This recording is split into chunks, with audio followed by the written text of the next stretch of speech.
In my previous two videos on Half-Life, especially in the last one, I have been subtly hinting that I don't really like Half-Life 2 that much. Taking a more objective look back at Half-Life 2, it is an influential game because it introduced the Source engine to the public. Physics were the main selling point back in 2004, physics that occasionally can be broken. There are many instances where the physics in Half-Life 2 just take a shit and completely break down. Take accelerated backhopping as an interesting example. I know that this bug was not because of the physics, but because of the way Valve got rid of bunny hopping, which made accelerated backhopping possible. No, the best example would be prop flying. Take any prop of your choice, look down, and then use the use key forward and jump. You could skip entire sections using this trick, and it can be really fun to mess around with. Anyways, it's time to talk about Half-Life 2 so I can get on to different games. For starters, yes, I am playing Half-Life 2 on hard. It's actually not too different from normal. The main difference being enemies take more punishment and dish out more damage. Differing from the original Half-Life, the health and armor pickups and charging stations give the same amount in all the difficulties.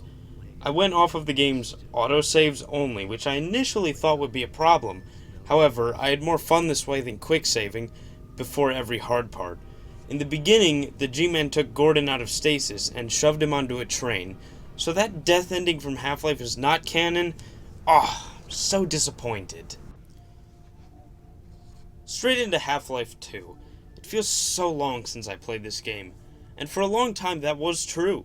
The last time I played this game before recording this video was December 2020. I recorded the footage for this video at the end of January, so that should tell you how much I really wanted to revisit this game. Despite that, I went in with an open mind. The first few minutes of the game will tell you exactly what type of world this is. Dr. Breen is always watching you. Yeah, it's an Orwellian-style world that has been taken over by an alien race known as the Combine in a war that lasted only 7 hours. Want to know more about the 7-hour war? Fear not, Hunt Down the Freeman is the game for you. Point Insertion is the first introduction chapter. You get introduced to City 17, where over half of the game takes place. You meet up with Barney, who apparently owes me a beer. I know what this line is referencing, but in the original Half-Life, this line was not said by Barney Calhoun. Maybe Barney and Gordon were old drinking buddies, I don't know. Aside from that, there's also Dr. Kleiner, who is the glasses scientist model, complete with pet head crab. You get to move through City 17 and see the devastation caused by the Combine. Most of the city is guarded by lots of Combine officers and patrolling Striders. Escaping the apartment block raid is easy, and the only fathomable way you could fail this is if you decided to move as slow as a dead snail. The rooftop part is easy, and I've never ever fallen to my death here. You then get paid a visit from Alex Vance, who saved you from a swarm of Combine officers. No, you don't.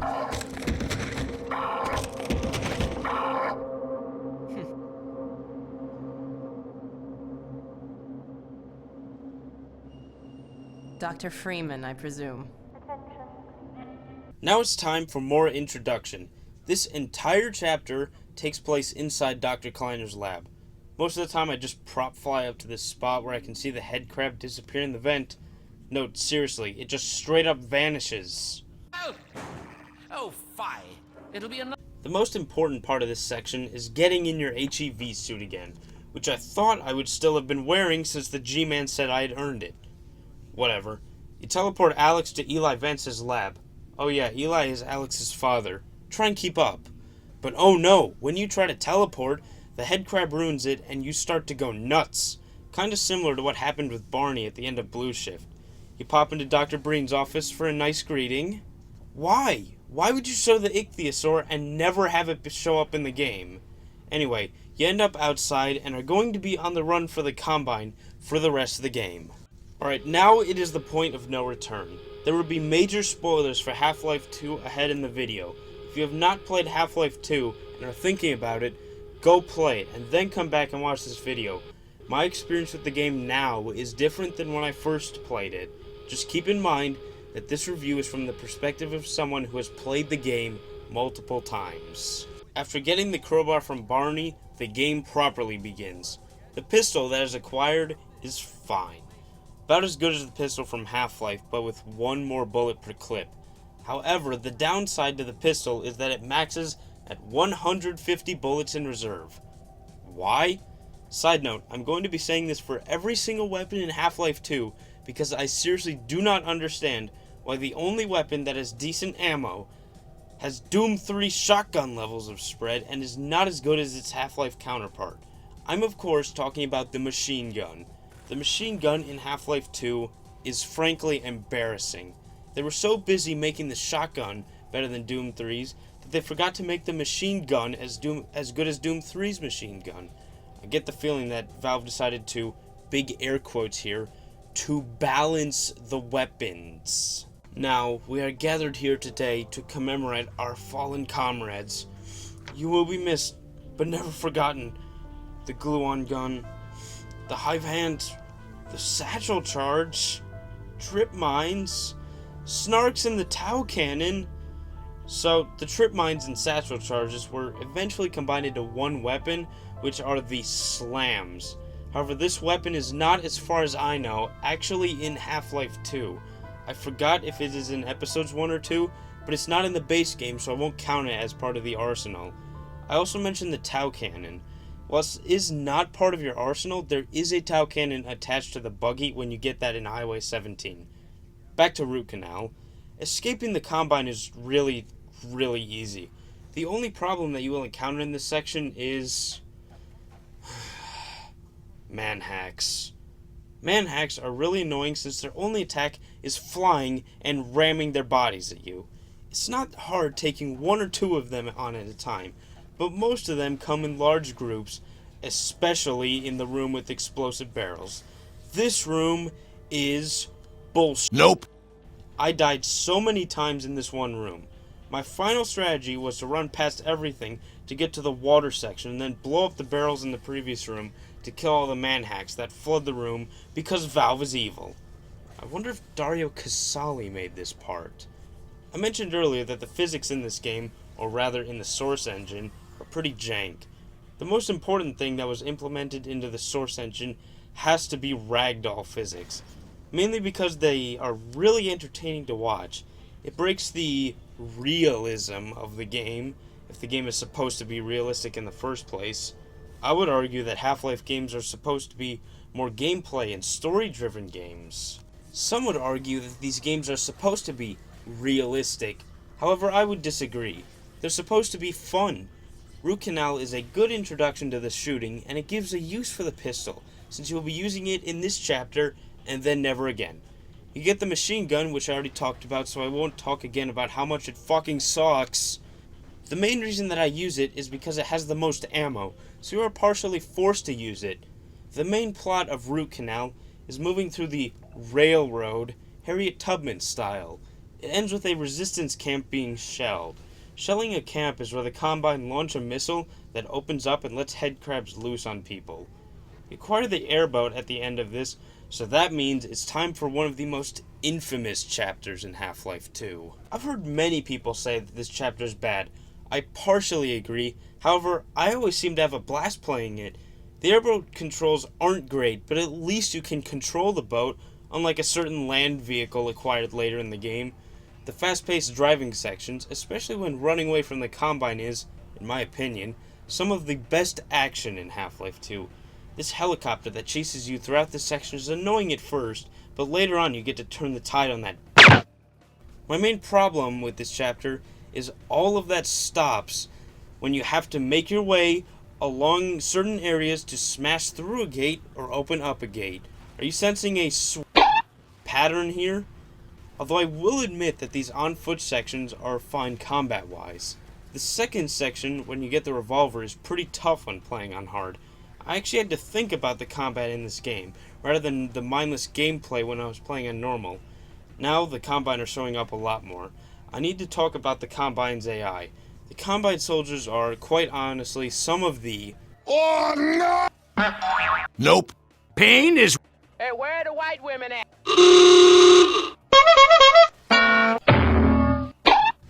stupidest soldiers in the world. And that's saying something. considering people say the original Half-Life soldiers are brain dead. The Combine don't even try to retreat most of the time. All they do is occasionally duck behind cover, run at you, and finally spray bullets. Quite honestly, most of the soldiers are a complete joke. The only really threat is when the game throws large groups of them at you, which makes them challenging. Water Hazard has some really cool visuals and set pieces. The stage scenes are all strikingly vibrant and are really cool to play through. Wonder what playing this chapter in VR would be like. Overall, Water Hazard is not as bad as many people say. Last thing I want to say about the airboat is that it will occasionally invert in weird ways, and the physics with it can be jank as hell. Also, before you mention in the comments, I do know about the secret Vortigaunt cave. The secret really hurts since you have to run through toxic waste to get to it, so make sure you have lots of health and armor. Going through the dam gets you to Black Mesa East, which is, well, it's technically fine. I say technically because on a first or second time playthrough, it's nice to have these events happen right in front of you. However, on subsequent playthroughs, it is just a drag. This might be the only complaint I have against moments like these, since you cannot skip them like a cutscene.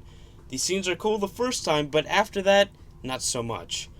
Dr. Vance and Dr. Mossman are interesting characters, and you even find out that Eli was the scientist that sent you up to the surface. You also find out that Dr. Mossman thinks she should have been in the Black Mesa test chamber that day. Oh no! Stupid woman from thinking that she could have been in the Pain is... Yeah, that seems about right. test chamber that day. This is also the tutorial for the gravity gun where you get to play with Dog. Dog is basically Alex's protector, and he does come in handy later in the game. I can see that Valve is trying to set up Ravenholm through the dialogue, but I personally feel that Ravenholm should have been talked about more in the game to give it a creepier atmosphere, instead of introducing it in the chapter right before you go there. Of course this means that the next chapter is... This chapter is definitely the most remembered chapter from Half-Life 2. It is a physics sandbox, as some would say. I can't disagree when people say that the visuals are striking and create a creepy atmosphere. 2000 year was the year of zombies, and it was also the year two of the most anticipated first-person shooters games of all time. Doom 3 and Half-Life 2. Both games are good in their own ways, and it would not be fair to make a comparison between the two games, since they are both trying to accomplish different things. Doom 3 does action horror throughout the game, and Half-Life 2 depicts a dystopian world. If I had to pick a favorite out of the two, sorry Half-Life 2, I would pick Doom 3, because it gives me some boo ammo, unless we're talking about the expansions, because then I would choose Half-Life 2 episodes over Resurrection of Evil. Ravenholm is one of the chapters I remember a lot from Half-Life 2, but that doesn't mean I like it that much. It's basically a shooting gallery filled with zombies, which is completely fine. To me, though, it just feels out of place with what had come before. I will add, though, that trying to get through Ravenholm with only the gravity gun was pretty fun and an interesting challenge. The interesting part about Ravenholm has to be Father Grigori. He's a cackling dude who only wants to kill lots of zombies. He's also funnier than Bill Cosby when he said, Nope. The good father also gives you the shotgun, as all God-loving men carry. The shotgun has 6 rounds in the clip, not that big a deal. How much reserve ammo? 30. 30? 30?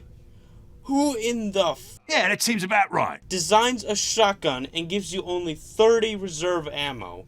Why would you think that this was a good idea, Valve? The original shotgun, while not perfect, at least had ammo.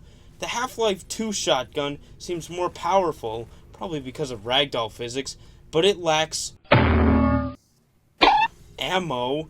The Doom 3 shotgun gave you ammo to counteract how much it sucked. No, seriously, Doom 3 gave you hundreds of reserve ammo. So this means that being low on shotgun ammo means that you'll have to lean more on Hey, where are the white women at? course, the stupid machine gun. Okay, so after getting through Ravenholm, I get to traverse through a graveyard and participate in the pleasant pastime of the escort mission. Don't worry, I've never actually had Father Grigori die on me. After getting through the graveyard, you get to go through a mine shaft. After getting through the mine shaft, you get to go through a train yard. It's still going on. You acquire the Combine Pulse Rifle, which is an awesome machine gun. So that's 2 different machine guns in the same game. Maybe this one gives you some ammo. What game do you think this is? Of course it gives you all for ammo, which means that you will still have to use the other machine gun when you run out of pulse rifle ammo. The pulse rifle has the most devastating secondary attack in the game, which when used correctly. What I mean is that indoors, this attack is absolutely devastating to large groups of Combine. However, outdoors it really sucks since the projectile bounces away from the enemies and only kills 1 or 2. That's because the attack that the pulse rifle launches is a bouncing ball that does massive damage. Finally, after going through a car depot and meeting up with some more resistance members, the chapter finally ends. Highway 17 introduces you to the buggy. To be fair to Valve, you know what? No, I won't be fair, because the buggy is one of the worst vehicles ever put into a game. Its controls are terrible, and they sometimes feel delayed. Using the speed boost mode usually makes me go fast for a few seconds and then lose complete control. This section is not too bad once you adjust to the controls. It's at this point where I start to not want to play anymore. Oh no! Half-Life 2. All of the criticisms of this chapter, unlike Water Hazard, I think are actually valid. I don't really have any fun playing Highway 17. The most fun I had on here were the foot sections, since at least then you don't have to worry about whether or not the buggy will be a good vehicle or a Pain is nuisance. The main objective in this chapter is to go along the coast and get to Nova Prospekt, where you can finally meet up with Alex. The good part about the buggy is that there's a mounted Tau cannon on the front of the buggy that can fire in bursts or charge up for a stronger attack. From what I tried in game, I don't think you can actually overload the Tau cannon, so no more killing yourself by accident. During the course of this chapter, you have to take down several gunships, and you get to see a transition that looks super ugly and probably belongs in Hunt Down the Freeman. Why is the transition through a green cliffside instead of through a tunnel? You get to take control of a crane and up some Combine. There are some larger fights with Combine throughout this chapter that pop up here. These sections are the most fun I've had throughout the chapter. Taking down gunships is strangely satisfying. I will also mention that you get the crossbow in this section, and it's pretty good. Too bad there's still no ammo for it. The game gets interesting for me again when I get to the bridge part where I have to parkour under the bridge. Fighting a gunship under the bridge is also quite fun. Too bad after deactivate the shield, there's this part where, honestly, I don't know a consistent way to do it.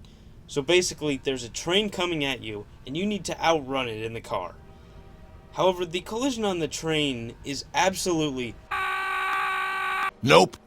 bonkers. Guess what happens if you get hit by the train? Just try to guess. Did you guess that you would die?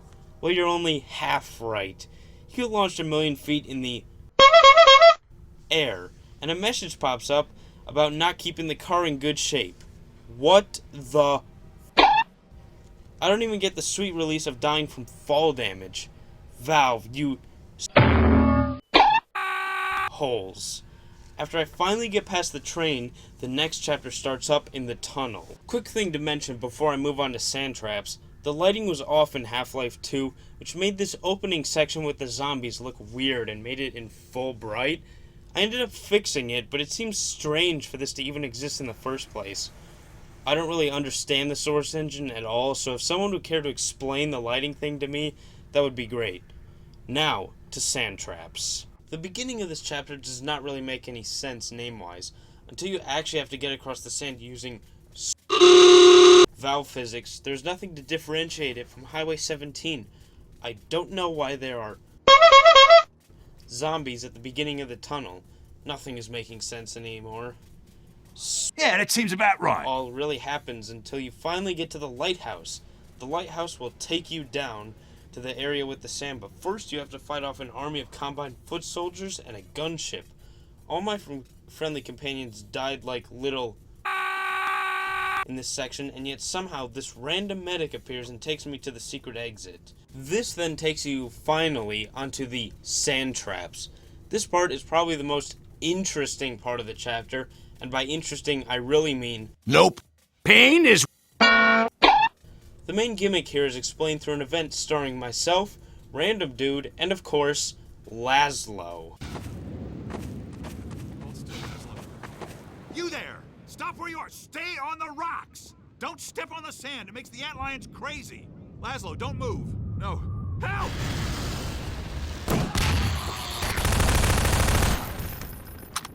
Dear God! Poor Laszlo! The finest mind of his generation! Come to such an end. In a way, thanks, Laszlo.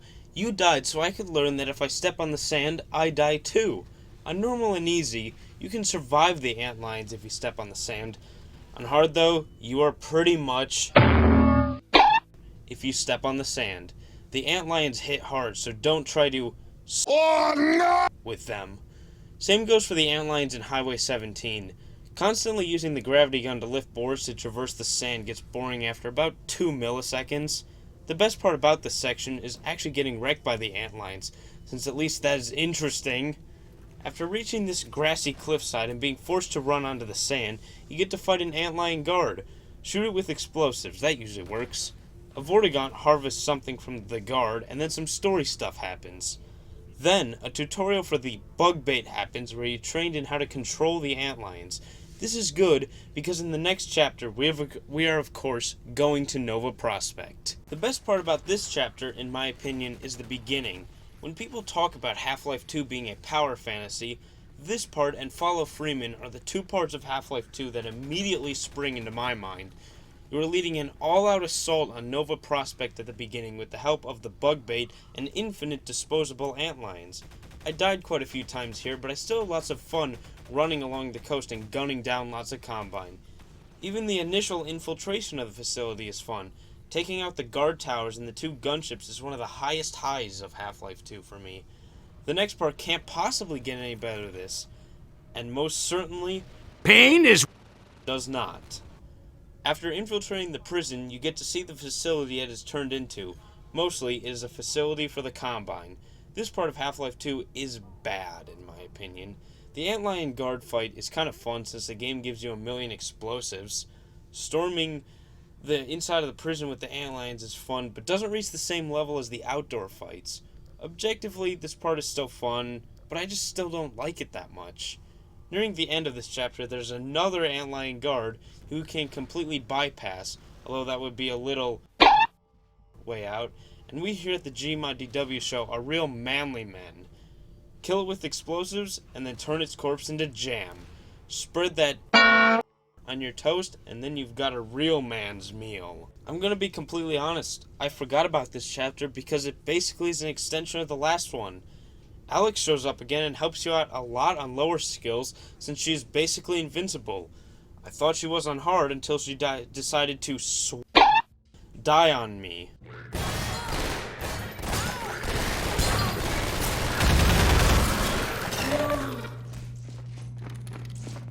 So whenever I was with Alex, I would run into battle, guns blazing, and act as a bullet shield so that she would not die. Don't worry, she's not with you for most of this chapter, so you don't have to worry about her being a little... Nope. And dying like... Mostly you are on your own against the Combine. One of the tools that you get to fight the Combine with is, of course, turrets. The first turret section is mind-bogglingly easy. The Combine just rush up the stairs and die. Take that, dumb. The second turret section, however, is probably my least favorite part of the entire game. The Combine swarm you really easily and knock over your turrets a lot. You have to keep setting them up a lot, and this gives the Combine a chance to whittle your health and HEV charge down. I hate this part so much that I'm gonna move on. This entire chapter is just moving through Nova Prospekt, which sounds like it should not be its own chapter, and instead just be part of the last chapter. The main twist in this chapter is when you find out that Judith Mossman is working with the Combine. Sellout. After enduring the prison of Nova Prospekt, you finally meet up with Dr. Mossman. She helps you and Alex start warming up the teleporter, but then, oh no, she betrayed us. Again. How did Alex not see this coming? The teleporter needs to warm up again, so that means, oh for sake, another mother turret section. This is the third turret section in 15 minutes. That is insane. After surviving a surprisingly easy turret section, you enter the teleporter before the Combines swarm the area. A teleporter malfunction occurs and not only teleports you to Dr. Kleiner's lab, but also 1 week into the future. The storming of Nova Prospekt made enough people join the resistance and start an uprising against the Combine, specifically in City 17. This starts the finale of Half-Life 2. Your objective is to fight your way to the Capitol building to shut down the suppression field. For now, though, you lead a group of resistance members to up lots of Combine. This chapter and the next one are all about the destruction of City 17 and the uprising against the Combine. They probably could have combined these two into one long chapter, since most of the details of the chapters blend together in my head. These two chapters are my absolute favorites, since they have the most fun gameplay, and it just feels good to run and gun down lots of Combine, almost single-handedly. This is where the chapters can get super annoying, though. Since I said you gun down lots of Combine almost single-handedly. So yes, you do have a group of resistance members that follow you around throughout your adventure, and these little oh no! Always get in the mother oh no! Yeah, that seems about right. Boo! way. These resistance members make me look back on those two chapters with a negative look, even though while playing them, I always have a blast. Anticitizen One mainly takes place on the streets or in buildings in City 17. You get to go through this toxic waste sewer section, which is not that interesting. Again, most of this entire chapter is just going through buildings with your squad. The most interesting part is where you meet up with Alex again and have to defend against the Combine in Town Square area. After that, you fight, get separated from her again, and have to go through another Hey, where are the white women at? sewer. The last part of this chapter I used to find really annoying, since you have to take this wobbly lift to an area where lots of Combine are dropping down onto higher areas, all to get into a place where the chapter ends. This chapter is the more interesting of the two, and picks up the slack from Anticitizen One. Be prepared, this chapter does not play any games, and it is the hardest Half-Life 2 has to offer. You first get to rescue Barney from Combine snipers, and with him, you raid the Combine Overwatch building and turn off the suppression field.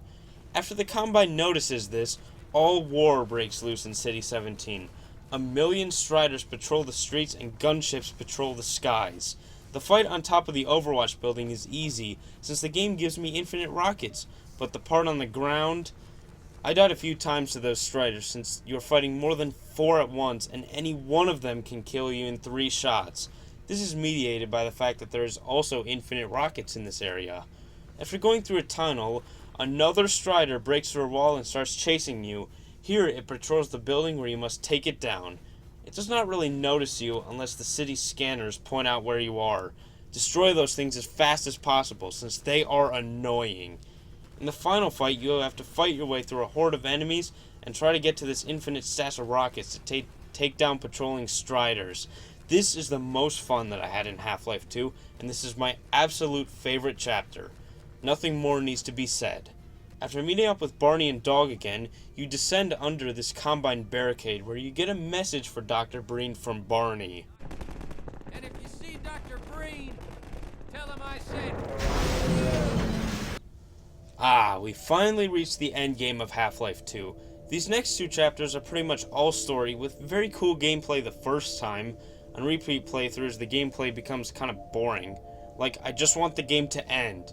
The basic premise is that you have reached the Citadel and are moving up it to reach Dr. Breen. After getting caught in some security terminal, all your weapons get zapped and removed, except the gravity gun. When that gets zapped, it turns into the super gravity gun. The ultimate physics killing machine. Goodbye, super shotgun. Goodbye, super chain gun. You have been replaced. Not really. This thing can rip things off walls and toss Combine around like they're ragdolls. However, the weapon only is given to you at the end of the game, and after about 2 seconds gets repetitive to use. The super shotgun and super chain gun will never be replaced. This entire chapter is split into 2 main parts. The Half-Life opening but more boring part, and the I'm an all-powerful mythological being part. Most of the Citadel's architecture is the same, which makes the Citadel very boring and unappealing to look at. After delivering myself to Dr. Breen's office, lots of story stuff happens, and eventually Dr. Mossman saves the day and breaks us all out, and Dr. Breen blasts us with the super gravity gun. After a heart-to-heart with Alex, you descend to the Citadel core for the final chapter in Half-Life. I'll do this game a favor and give its final chapter a short and mostly painless death. This final chapter is awful. All you do is climb up the Citadel and then blast the core with those gravity electric orb things. Then everything explodes. People said the Icon of Sin was disappointing. At least Doom 2 had a boss fight. Half-Life 2's ending with its lack of a boss fight makes it one of the most disappointing video game endings ever. I will admit the first time I played this I did enjoy myself, which is important to note. The G-Man shows up to put you back in stasis, and Half-Life 2 is finally over. Personally, Half-Life 2 is not as good as the original. For me, most of the time it fails to recapture the magic of the original and what made the game revolutionary back in 1998.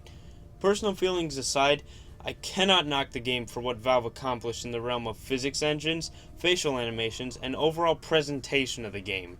This game made the Source engine, which, while very weird and full of oddities, is still a great physics engine. My shotgun blasts feel more impactful, and Soundsmith was able to make 2 entire videos about TF2 ragdolls because of the Source engine. I want to make one last thing clear. I do not hate Half-Life 2. Is the game overhyped? Debatable. Does Half-Life 2 recapture the magic of original Half-Life? Again, this one is up to personal opinion. Is Half-Life 2 any fun? Yes. The game, despite all of the criticism that I have made, still manages to deliver a fun experience every single time I play through the game. Considering I played through the game more than once by now, that's saying something. Maybe someday Valve will either make Episode 3 or Half-Life 3, and maybe on that day, the game will give me some ammo.